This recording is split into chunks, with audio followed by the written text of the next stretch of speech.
Subscribe करंतु एबे आम चैनल को आउ प्रेस करंतु बेल आइकन को जहाद्वारा लेटेस्ट वीडियो नोटिफिकेशन आपण को सर्वप्रथम मिल जिवो। नमस्कार बंधुगण आपण मानक आम यूट्यूब चैनल को स्वागत। बंधुगण आज आम जानिबा आपणक पई ए सप्ताहटी किपरि साब्यस्त हेबो। ए सप्ताह रे आपण विशेष भाबरे जदि कहिबा केउ सबु जिनिस करिबा पई जाउछंती ए दिन रे विशेष रूप रे आपणक पई किपरि रहिबो स्थिति क्यों सबु जिनिस रे आपनको फायदा हेबो क्यों सबु जिनिस रे आपनको सावधानता अवलंबन करबा को पड़िबो आपणकर लव लाइफ किपरि रहिबो कैरियर किपरि रहिबो बिजनेस आउ व्यापार किपरि रहिबो एवं स्वास्थ्यर किछि महत्वपूर्ण इनफॉरमेशन मध्ये आमे आपनको देबु। आउ वीडियो शेष रे आमे आपण माननको गोटे उपाय विषय मध्ये कहिबु जहा द्वारा आपण ए दिन को आहुरि अधिक शुभ और मंगलदायक करि परिबे। आगो को वीडियो आरंभ करने पूर्व आमर आपण को रिक्वेस्ट कि जदि आपण आमर ए चैनल नुआ आछंती चैनल को सब्सक्राइब करंतु सांगरे नोटिफिकेशन बेल को मध्य ऑन करंतु जहा द्वारा समय समय रे सह नुआ नुआ वीडियो नोटिफिकेशन पहुंची जिवो। आसंतु जानिबा किपरि रहिबो आपणक पई विशेष भाबरे ए सप्ताहर स्थिति। विशेष रूप से जदि सबुठार प्रथमे कहिबा कि कोन आपणक पई ए समय स्थिति पॉजिटिव रहिबा पई जाउछि तो जदि कहिबा आपणकर प्रयास आपणको भल सफलता प्रदान करिबो। जदि आपण राजनीति रे विश्वास करूछंती तो ए समय रे प्रयास करि पारंती आपणको सफलता अवश्य प्राप्त हेबो। संतान पक्ष अनुकूल रहिबार विशेष रूप रे संभावना बनुछि आपणको अचानक धन प्राप्तिर अवसर मध्य प्राप्त हेबो आउ एथिरे भाग्यर पूरा भरपूर साथ मिलिबो। ता सहित आपणकर प्रत्येक कार्य सरलता पूर्वक संपन्न हेबो। कौनसी मनोबल स्थिति रे जेहेतु परिवर्तन आसीबो तो लाभ आपणको मिलिबो। एहा सहित साज सज्जारे नुआ पण नेकी आसीबे बाहरी सुख आपणको प्राप्त हेबो। नुआ योजना आ विचारधारार नवीनता द्वारा व्यापार प्रकृति रे आपणको लाभ मिली जिवो। कला प्रति मध्य आपणकर विशेष भाबरे रुचि प्राप्त होई जिवो। आपण अनेक इच्छा को पूरण करिवे एवं विशेष रूप से आपण प्रसन्नचित रहिबे। आ बहु समय अटकी थिबा कौनसी योजना मध्य आपणकर पूर्ण हेबो जहा द्वारा आपणको भल धन प्राप्ति हेबो। ता सहित आपणकर मन बहुत ही प्रसन्न रहिबो। आपण विशेष भाबरे निजर घर परिवार संतान मामला रे आनंद सुखर स्थिति प्राप्त होई जिवो। ईश्वरंकर आराधना जप आ आध्यात्मिकता आपणको शांति प्रदान करिबो। कार्य क्षेत्र रे निजर परिश्रम द्वारा सफलता मिलिबो आउ एहार फलस्वरूप आत्मविश्वास बढ़िबो आउ मन उत्साहित रहिबो। कार्य क्षेत्र रे सबु कार्य सफल हेबो। अटकी थिबा कार्य मध्य आपणकर चालू हेबो। विद्यार्थी मौज मजलिस करिवे आउ पाठ पढ़ारे जहा परिश्रम करिसंती तार सफलता मध्य आपणको प्राप्त होई जिवो।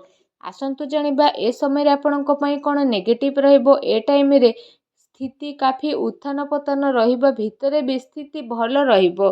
मुश्किल परिस्थिति रु बंचिबा पई आपणको गोटे भल बजेट रो प्रस्तुत करिवार आवश्यकता रहिछि। ता सहित जदि विशेष भाबरे एठी आमे आपणको कहिबा ए सबु जदि आपण न करिवे तो फाइनेंशियल समस्या भितरे निजे को आपण निजे घेरी नेबे। कार्यभार रो जेहेतु अधिकता रहिबो तो शारीरिक मानसिक रूप से थकापण आपण अनुभव करिवे। मनोरंजन आभूषण इति विशेष भाबरे स्थिति रे खर्च मध्य होई पारे। चिंतारू दूरे रहिबा पई निजर दामी समय पिलांको सह स्पेंड करंतु। तर्तरे निर्णय नियंतु नाही कारण जीवन रे आगो को आपनको पश्चाताप करबा पई न पड़ू। ता सहित निजर कार्य अन्य उपरे न लदिकी निजे निजर कार्य करिवार आदत डाली नियंतु। माता पितांकर अवश्य ध्यान रखंतु कारण तांकर सेवा बिना भाग्य आउ सुखर प्राप्ति असंभव अटे। ता सहित क्रोध उपरे नियंत्रण आउ बाणी उपरे संयमता रक्षा करबा को पड़िबो। एपरि न हेउ कि कहार भल करिवार स्थिति तो आपण करिवे आउ पानी आउ वाहन रिलेटेड दुर्घटना रु संभाळे कि रुहंतु। बदनामी आउ निषेधात्मक विचार ठारू दूरी रुहंतु। दैनिक कार्य रे विशेष भाबरे अवरोध आसीबो। ता सहित किछि परिस्थिति एपरि रहिबो जहा आपणको चिंता को बढ़िबो। धार्मिक कार्य रे तो धन खर्च हेबो। नुआ कार्य रे रोकावट आसी पारे। ସମସ୍ୟାକୁ ସୁଲଝେଇବା ପରେ କୌଣସି ପରିବର୍ତ୍ତନ ଦେଖାଦେବ। ବାଦ ବିବାଦ କରିବା ପାଇଁ ବସି ନିଅନ୍ତୁ। ତା ସହିତ ଆପଣ ବଡ଼ ପ୍ରୋବ୍ଲେମରେ ପହଞ୍ଚି ପାରନ୍ତି, ତେଣୁ ସାବଧାନ ରହନ୍ତୁ। ଆସନ୍ତୁ ଜାଣିବା ଏ ସପ୍ତାହରେ ଆପଣଙ୍କର ଲଭ୍ ଲାଇଫ୍ର ସ୍ଥିତି କିପରି ରହିବ। ପ୍ରେମ ସମ୍ବନ୍ଧକୁ ମଧୁର ବନେଇ ରଖିବାର ଆବଶ୍ୟକତା ରହିଛି। ଦାମ୍ପତ୍ୟ ଜୀବନ ଆପଣଙ୍କର ଭଲ ରହିବ। ଦାମ୍ପତ୍ୟ ଜୀବନରେ ଚିନ୍ତା ଉତ୍ପନ୍ନ ହେବ, ଆଉ ତାହା ମଧ୍ୟ ସମାପ୍ତ ହୋଇଯିବ। ଆପଣଙ୍କୁ ଲଭ୍ ପାର୍ଟନରଙ୍କ ସହିତ ରୋମାନ୍ସ କରିବାର ଭରପୁର ମୌକା ମିଳିବ, ଆଉ ଆପଣଙ୍କର ସମ୍ପର୍କରେ ମଜବୁତ ଆସିବ। ନିଜର ପ୍ରେମ ପ୍ରସଙ୍ଗ ଭିତରେ ଏଣୁ ତେଣୁ କଥା ଆଦୌ କରନ୍ତୁ ନାହିଁ। ଆପଣଙ୍କୁ ଆପଣଙ୍କ ଜୀବନରେ ପ୍ରେମକୁ ସ୍ୱାଗତ କରିବାର ସ୍ଥିତି ଆସୁଛି। ଯଦି କୌଣସି ସମ୍ପର୍କରେ ଆଗରୁ ରହିଛନ୍ତି ବା କାହାକୁ ଖୋଜୁଛନ୍ତି, ସେ ମିଳିପାରେ। ଏ ମାମଲାରେ ଆପଣଙ୍କୁ ଖୁସି ଅବଶ୍ୟ ପ୍ରାପ୍ତ ହେବ।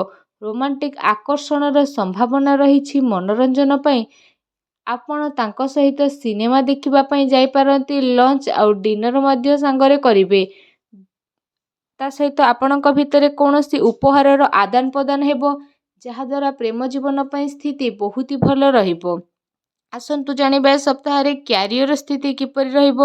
ତ କାର୍ଯ୍ୟଭାରରେ ଯେହେତୁ ଅଧିକତା ରହିବ, ଆଉ ନିଜର ପରିଶ୍ରମ ଦ୍ୱାରା କାର୍ଯ୍ୟରେ ଆପଣଙ୍କୁ ସଫଳତା ମିଳିବ। ବ୍ୟବସାୟରେ ଧନ ଲାଭ ଆଉ ଚାକିରିରେ ଲାଭ ପ୍ରାପ୍ତି ହେବ। ଉଚ୍ଚ ଅଧିକାରୀ ଆପଣଙ୍କର କାର୍ଯ୍ୟରେ ପ୍ରସନ୍ନ ରହିବ। ପ୍ରପର୍ଟିରେ ନିବେଶ କରିବା ଆପଣଙ୍କ ପାଇଁ ଲାଭଦାୟକ ରହିବ। କାର୍ଯ୍ୟକ୍ଷେତ୍ରରେ ମାହୋଲ କାଫି ଭଲ ରହିବ। ବ୍ୟାପାର ବ୍ୟବସାୟରେ ଆପଣଙ୍କୁ ଭଲ ସଫଳତା ମିଳିବାର ଯୋଗ ବନୁଛି।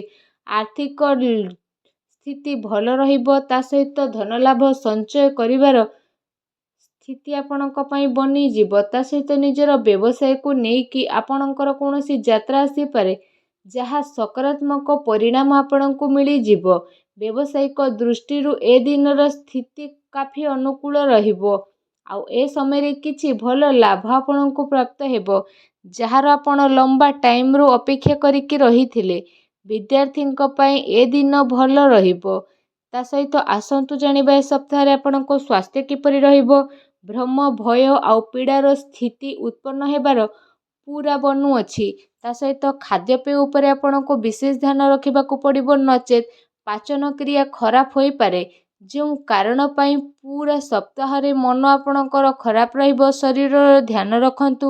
ନିଜକୁ କୌଣସି ରୂପରେ ମାନସିକ ରୂପରେ କମଜୋର କରନ୍ତୁ ନାହିଁ। ଚିନ୍ତାକୁ ଦୂର କରିବା ପାଇଁ ଆପଣ ଆପଣଙ୍କର ଦିନଚର୍ଯ୍ୟାରେ ପରିବର୍ତ୍ତନ ବିଶେଷ ରୂପରେ ନେଇକି ଆସନ୍ତୁ। ସ୍ୱାସ୍ଥ୍ୟକୁ ଆହୁରି ଅଧିକ ଭଲ ରଖିବା ପାଇଁ ଆପଣ ପ୍ରତ୍ୟହ ଯୋଗ କରନ୍ତୁ, ବ୍ୟାୟାମ କରନ୍ତୁ ଏବଂ ସ୍ଥିତିରେ ପରିବର୍ତ୍ତନ ଆଣିବା ପାଇଁ ବିଶେଷ ଭାବରେ ଯଦି କହିବା ଉପାୟ ବିଷୟରେ, ତ ସ୍ନାନ କରିସାରି ଆପଣ ସୂର୍ଯ୍ୟଦେବଙ୍କୁ ତମ୍ବାର ଢାଳରେ ଜଳାର୍ଘ୍ୟ ଅର୍ପଣ କରନ୍ତୁ ବିଶେଷ ଭାବରେ, ଏବଂ କୌଣସି ଗରିବ, ଅସହାୟ, ରୋଗୀ କିମ୍ବା କିନ୍ନରର ସହାୟତା ଆପଣ ଅବଶ୍ୟ କରନ୍ତୁ। ଭିଡ଼ିଓଟି କେମିତି ଲାଗିଲା କମେଣ୍ଟ କରି ଜଣାନ୍ତୁ। ଚ୍ୟାନେଲରେ ନୂଆ ଆସିଥିଲେ ଚ୍ୟାନେଲକୁ ସବସ୍କ୍ରାଇବ କରନ୍ତୁ। ଧନ୍ୟବାଦ।